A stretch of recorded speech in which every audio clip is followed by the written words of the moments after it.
Why is the decline in US stocks becoming the norm? A new risk has emerged. What should you change in your investment strategy for 2025? Hello everyone, this is Michael's SFortuneBread, your guide to US stocks.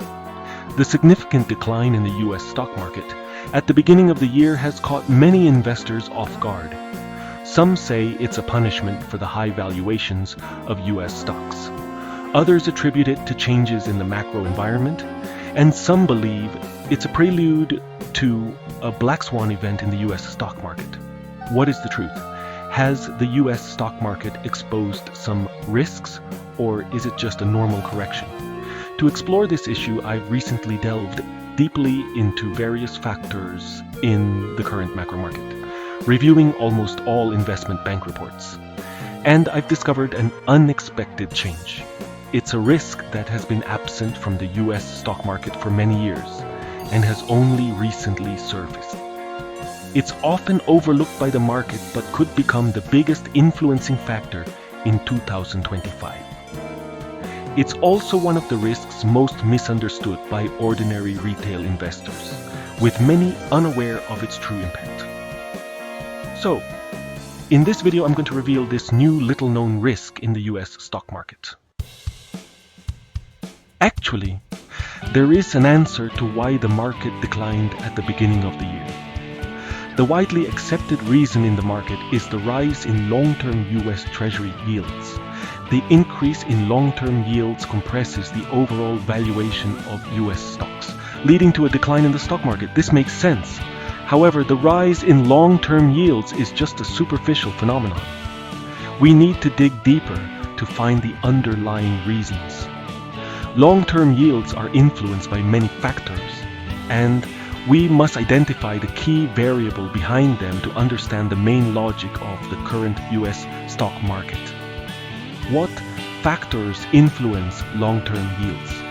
Although there are many variables, the most important ones can be broken down into three parts: inflation, economic growth, and the term premium.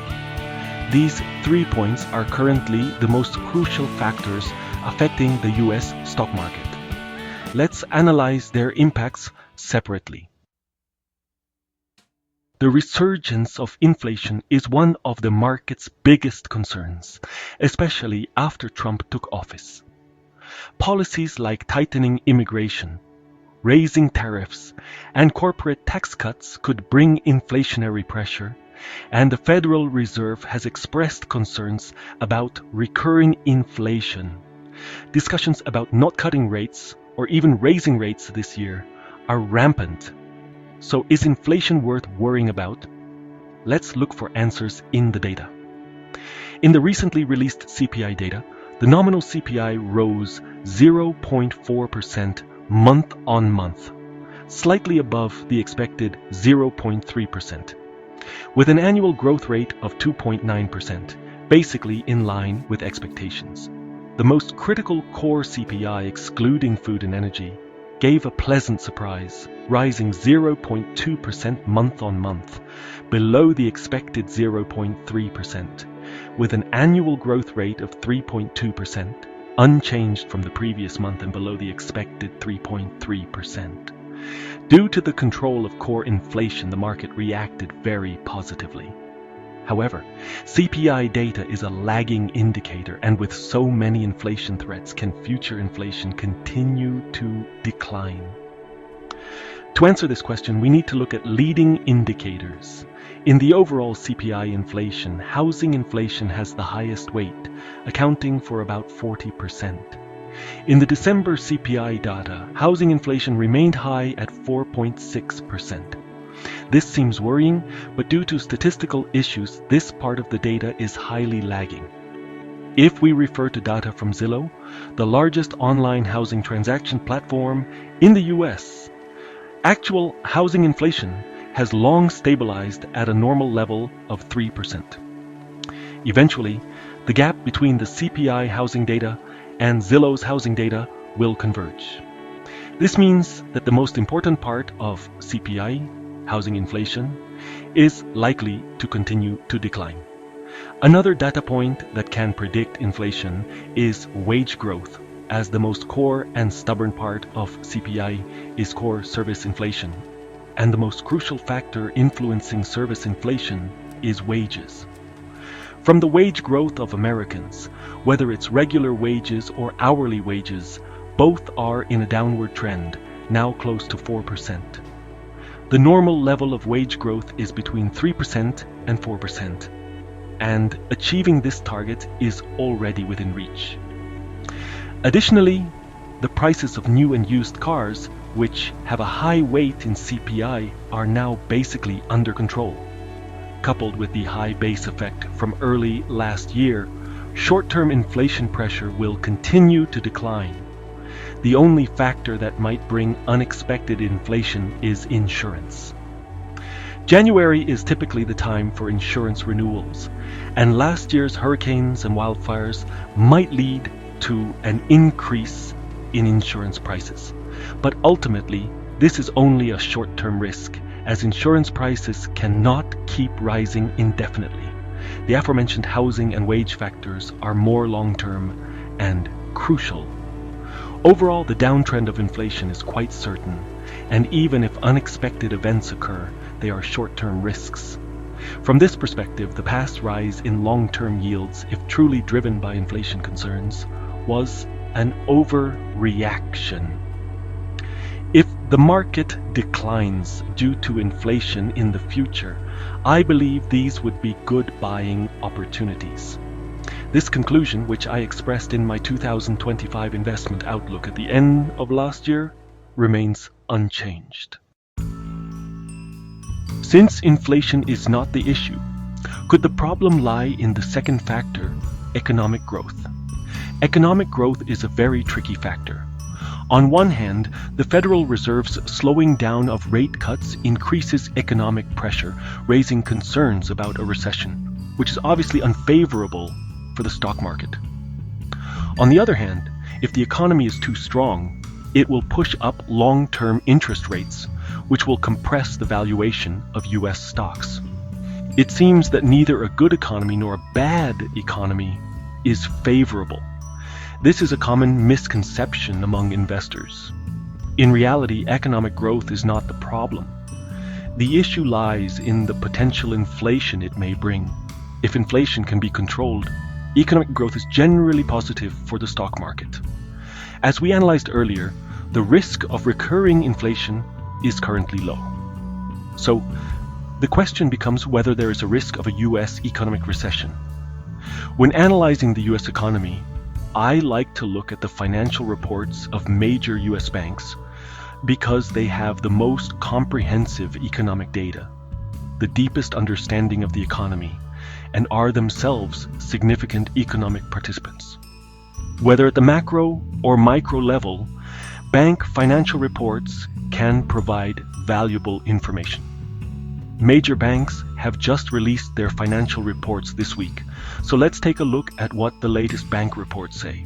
Let's take JP Morgan, the largest bank in the US, as an example. This quarter, the company's revenue grew by more than 50% year on year, making it hard to say that there are any problems with the US economy. The most forward-looking indicator reflecting the future economy in banks is the provision for bad debts, which reflects the bank's confidence in the future economy. JP Morgan increased its provision for bad debts by $1 billion last quarter, but this quarter it significantly reduced it to $260 million. This shows that the company's confidence in the future economy is gradually increasing, and JP Morgan is the most conservative bank in the US.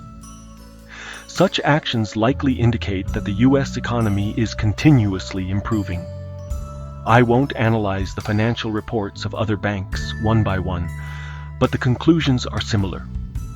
Although the US economy is under some pressure, there are no significant risk signals in the short term. The past performance has been very strong, and the future will continue to grow steadily. Like inflation, concerns about the economy are brought up from time to time, But looking at the long term, even if these risks appear in 2025, they are relatively short term. In my view, they are signals to buy the dip. At this point, some viewers might question, is this really the case? Are inflation and economic factors, which have been the most discussed recently, really not important? Why have long-term interest rates risen? And why has the stock market declined? Let's look at objective data to see the specific proportions of each factor in the rise of long-term interest rates. I think the answer will be clear. From the performance of long-term interest rates and the term premium over the past 2 years, we can see that since last September, long-term interest rates have risen by about 1%, while the term premium has risen by about 0.7% during the same period. This means that the increase in the term premium accounts for 70% of the rise in long-term interest rates. Naturally, the remaining two factors, inflation and the economy, are not as important. So, why has the term premium suddenly jumped so much? To answer this question, we need to understand what the term premium is. If you ask a financial professional, they might tell you that the term premium is the risk premium for holding long-term bonds. This is the textbook answer. However, in the actual market, it is not that profound. It refers to the part of long-term interest rates that cannot be explained by inflation and the economy. Although it is said to be unexplained, I still have to explain it. So, I reviewed almost all investment bank reports, trying to find some clues, and I found that almost all investment banks are most concerned about one issue, which was rarely mentioned before. This is the size of the US. Government's debt. From the quarterly development scale of the US Treasury, we can see that in the first quarter after Trump took office, the market expects the US Treasury to issue $823 billion in bonds, a significant increase compared to the previous quarter and the second highest level in 21 years. On the other hand, the overall fiscal deficit rate is also not optimistic. According to Fitch Ratings, the US fiscal deficit will increase from 114% of GDP in 2024 to 117% in 2025, and will continue to rise to 120% in 2026. Fitch has also strongly expressed concerns about the sustainability of the US fiscal future. More worrying is the research from the US Congressional Budget Office, which, after Trump's election, raised its forecast for the fiscal deficit in 10 years from 125% of GDP to 143%. And in the worst case, it could reach 161%. It is this risk of US government debt expansion that has caused market concerns, leading to the sell-off of US bonds and the rise in long-term interest rates. All of this is attributed to Trump. In fact, in 2022, the UK experienced a similar situation, but it was more severe. When the new British Prime Minister Truss took office, she proposed a very aggressive tax cut plan, which caused a violent shock in the bond market. British bonds were sold off, long-term interest rates soared, and the stock market plummeted, almost collapsing the entire British pension system. As a result, Truss was impeached after only 49 days in office, becoming the shortest-serving Prime Minister in British history. The severe consequences were due to investors' concerns that such aggressive tax cuts would force the government to issue a large number of bonds to maintain operations, so bond market investors sold off first. Of course, the UK also had high inflation at that time, which further exacerbated the consequences. This reaction of the bond market to government policies is called a bond market warning. A bond market warning can lead to a double kill of stocks and bonds and may disrupt the stability of the financial system, causing greater harm. Looking at the current situation in the US, there are many similarities. After Trump took office, he also proposed a very aggressive tax cut plan, and the uncertainty of Trump's policies further exacerbated market concerns. This explains why the bond market has reacted so strongly recently, and is the real reason for the recent decline in US stocks. So, how will the situation develop in the future? First, I believe that the situation in the US will not be as severe as it was in the UK back then. After all, the current inflation in the US is more controllable, and the scale of government bonds far exceeds that of the UK. However, investors must be aware that Trump's policies are highly unpredictable. No one can control his policy direction, and many changes can happen on a whim. So I believe this uncertainty will persist throughout 2025, and it will likely resurface from time to time. This is an objective reality we cannot avoid. Given this, how should we as investors respond? Clearly this risk is currently brewing, but should we exit early to avoid it? In fact, in August 2023, there was a similar bond market warning in the US. The term premium experienced a significant jump, leading to a substantial rise in long-term interest rates. The reason was the sudden debt expansion by the Biden administration. The US stock market experienced a correction of about 10% at that time. This past situation serves as a good reference for us today.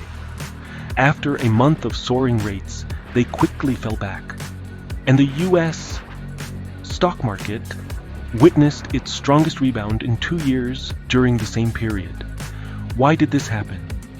It was because the Federal Reserve quickly reassured the market, and subsequently the US government began to scale back its bond issuance. These events were not coincidental but inevitable.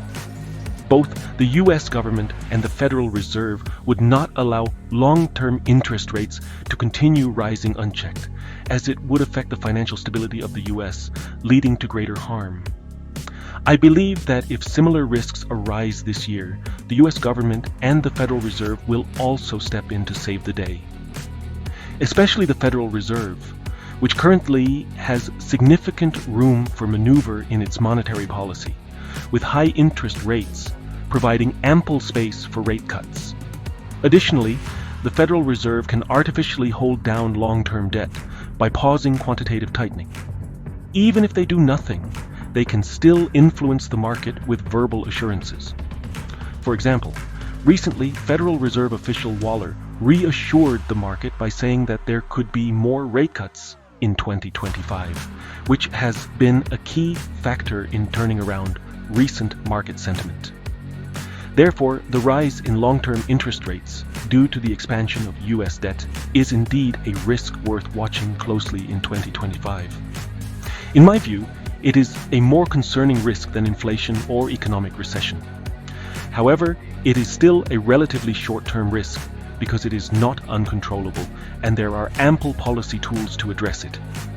The worst-case scenario, in my opinion, might be similar to August 2023, leading to a roughly 10% correction in US stocks.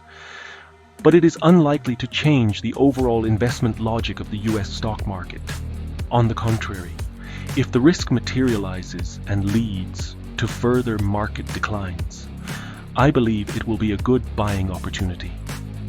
In fact, I think this correction in US stocks brought about by the rise in long-term interest rates is a good thing for us investors, because such performance may become the norm in 2025. When making the 2025 investment outlook, I told my viewers that 2025 would be a highly volatile bull market. This high volatility is due to the uncertainty of Trump's policies. The current correction we are experiencing is essentially caused by this policy uncertainty. The market's first reaction to uncertainty is to decline, regardless of the outcome. This is something we cannot change. If you always react passively, you are likely to be swayed by these uncertainties and forget to focus on more critical trends. The most important trends now are the continuous decline in inflation, the ongoing strength of the US economy, and most importantly, the cost reduction and efficiency improvement brought by AI to enterprises. These are the long-term trends with stronger certainty and more momentum, and they are what investors should focus on. They are also the main reasons for my confidence in investment in 2025. Of course, this process will not be smooth sailing, and these trends may not always remain unchanged. But at least we have now identified the main investment logic. We know what is important and what is noise, allowing us to invest with more confidence. I find that many people watching videos always want a judgment or an answer on whether the market will rise or fall. I'm sorry, but I can't provide that. I also don't believe that these are the most important things in investment. After all, relying on someone else's judgment will never bring peace of mind. The key to making money in investment is improving your understanding. What I can do is help you organize information, analyze logic, and assist your judgment. If there are any changes in the investment logic of the US stock market in the future, I will make a video update as soon as possible. Alright, that's all for now on the US stock market. If you like my video, don't forget to like, follow, and share. Thank you all.